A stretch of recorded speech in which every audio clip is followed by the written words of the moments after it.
Oui, c'est tout à fait juste, dans toutes les acceptions du terme et dans toutes les politiques, je dirais, puisqu'en plus, en France, il y a eu une modification assez récente qui confie maintenant aux régions la totalité de la gestion des fonds.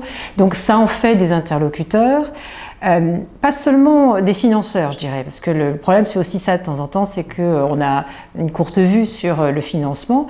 Là, si les régions veulent bien s'en donner la peine, elles peuvent avoir une vision de moyen terme et de long terme sur comment elles investissent, quels sont les choix qu'elles font et quel secteur elles ciblent en priorité, depuis le démarrage, vraiment, depuis l'élaboration jusqu'à la concrétisation des projets. Donc c'est très important. Je pense que l'Europe a besoin de ça. On est dans une période quand même un peu particulière de l'histoire européenne avec, il y a quelque temps, le Brexit et donc ses retombées. Donc on voit bien qu'il y a une très grande attente, une très grande demande, assez désordonnée parfois d'une Europe, de mieux d'Europe. C'est pas plus ou moins, c'est mieux d'une certaine manière. Donc il y a effectivement une sorte de conjonction de planètes qui peut se mettre en forme dans ce lien entre l'Europe, les régions, les collectivités aussi, d'autres peut-être qui peuvent se joindre à ce travail en commun. Mais ça repose vraiment sur des vrais échanges, je dirais quelque chose qui ne soit pas hiérarchique et seulement intégré dans un objectif. Il faut que ça s'intègre vraiment dans une réflexion large et très prospective de réponse à nos concitoyens, de réponse aux gens qui ont besoin aussi de se sentir soutenus dans leur démarche. Oui, c'est vrai que l'image donnée, c'est plutôt du système descendant en totalité. Mais il faut se méfier un peu des mimétismes parce que c'est quelque chose qui revient beaucoup. Je pense que la Commission, les institutions européennes consultent plus qu'elles ne le font savoir, peut-être. Et quand je vois passer des enquêtes ou des études qui sont lancées pour quelques semaines, quelques mois par la Commission sur tel ou tel sujet, avec quelquefois un pourcentage de réponse assez important. Alors évidemment, c'est sur l'emprise territoriale de l'Union, donc c'est des chiffres qui sont très variables, mais on sent quand même qu'il y a une volonté de consulter. Le problème, c'est un peu le traitement de cette consultation-là et de savoir si c'est suffisamment riche, suffisamment nourri, suffisamment placé en perspective pour ne pas rester seulement un moment dans une histoire qui est un peu déconnectée de la suite. Et c'est vrai que ça, ce lien-là, ce bottom-up, comment on va chercher la ressource chez les acteurs locaux, chez les acteurs de X ou X niveau, c'est vrai que c'est quelque chose qui ne peut pas être que ponctuel, qui doit faire l'objet à la fois de médiation, il y a des gens qui savent faire, il y a des structures qui savent faire, d'autres ne savent pas faire, donc il y a sans doute besoin d'un accompagnement et de méthodologie pour faire en sorte que ce soit plus efficace, plus fluide et plus gratifiant aussi pour les différents échelons qui s'en préoccupent.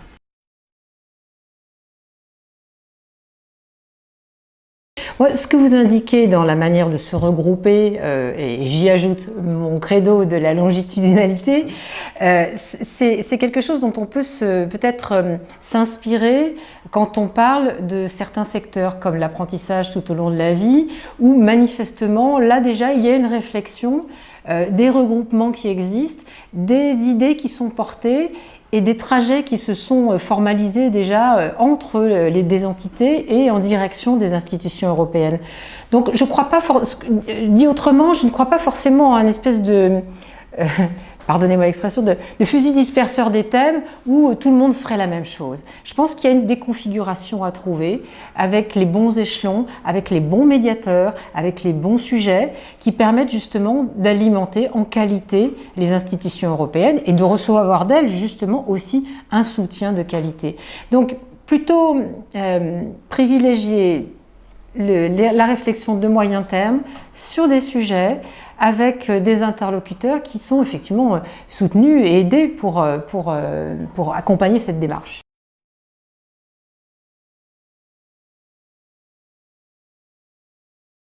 Je comprends et j'admets les deux formules que vous utilisez. C'est-à-dire qu'à la fois, on a eu le sentiment que c'était parti très très fort parce qu'il y avait un attrait de nouveauté qui se poursuit d'ailleurs, parce que c'est la raison d'être même d'une certaine manière, c'est l'innovation, c'est de nouvelles technologies, c'est le développement du numérique, c'est les nouvelles expériences collectives, c'est le coworking, enfin, tous ces nouveaux schémas qui sont évidemment au cœur de cette réflexion.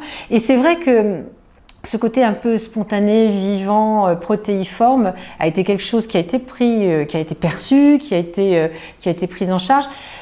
Et je suis aussi d'accord avec vous sur le fait qu'on a un peu le sentiment que c'est un peu pas en déshérence, mais un peu moins dans le cœur de la lumière. En même temps, c'est vrai que l'Europe traverse des périodes pas toujours très très simples, avec quelquefois une surdétermination de certains sujets plus compréhensibles, plus clairs, plus visibles, plus portés médiatiquement. Mais je ne crois pas que cette question du développement, de l'apprentissage tout au long de la vie, de savoir comment des peuples entiers peuvent se projeter dans l'avenir, soit absent de la réflexion d'une institution comme les institutions européennes. Qu'est-ce qui est plus important que de se projeter dans l'avenir, de continuer d'apprendre, de continuer de donner, ou en tout cas de permettre aux gens de se projeter dans l'avenir en ayant de meilleures connaissances et une meilleure adaptabilité au monde du lendemain. C'est vraiment, je pense, un principe de base. Les parcours de la plupart des gens ne seront pas forcément des parcours de salariés, ne seront pas forcément uniques, c'est le moins qu'on puisse dire. Ils seront multiples dans le temps, avec quelquefois plusieurs choses, plusieurs emplois ou plusieurs façons de travailler en même temps, plusieurs types d'activités en même temps. Donc il faut à la fois avoir une éducation de base solide, et puis il faut avoir cette labilité, cette présence d'esprit pour justement jongler avec les concepts, jongler avec les acteurs, et c'est un projet en soi. Bon, il l'a déjà fait, qu'on le veuille ou non. Parce qu'on est tous à plus ou moins grande importance utilisateurs, qu'on repère ce qui se passe. Un jour, c'est les MOOC qui apparaissent à tel endroit. Un jour, c'est effectivement les Fab Labs qui se mettent en route.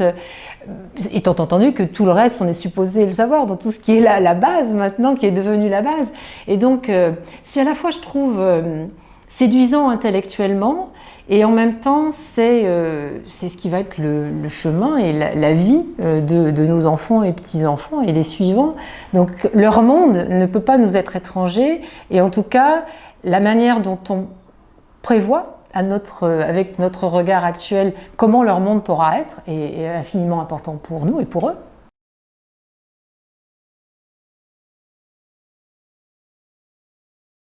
Moi, je pense qu'il y a un certain nombre de prérequis qui sont importants. C'est d'abord, vous l'avez mentionné, c'est le recueil de l'information, c'est-à-dire avoir une excellente connaissance de ce qui se passe, et une connaissance exhaustive, c'est-à-dire non fermée de ce qui peut être dans ce champ, et qui peut prendre, j'imagine, des formes, vous le savez mieux que moi, sans doute très, très différentes les unes des autres.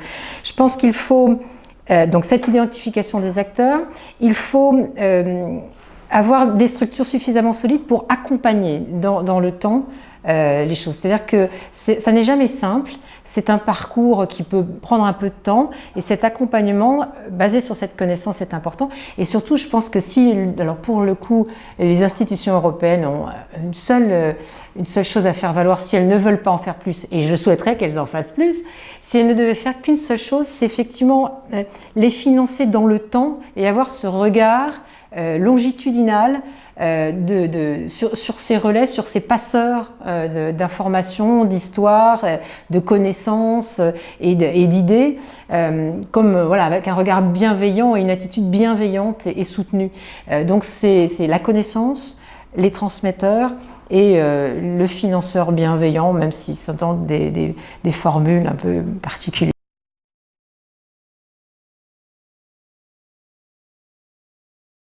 J'ai coutume de dire que quand je rencontre mes collègues parlementaires, je me nourris de ce qu'ils sont. C'est-à-dire que nous avons des cultures différentes, et c'est toujours une addition. Nous ne sommes jamais en soustraction, nous sommes toujours en addition de nos cultures. Et en l'espèce, apprendre tout au long de la vie, c'est le fil à plomb de tout cela.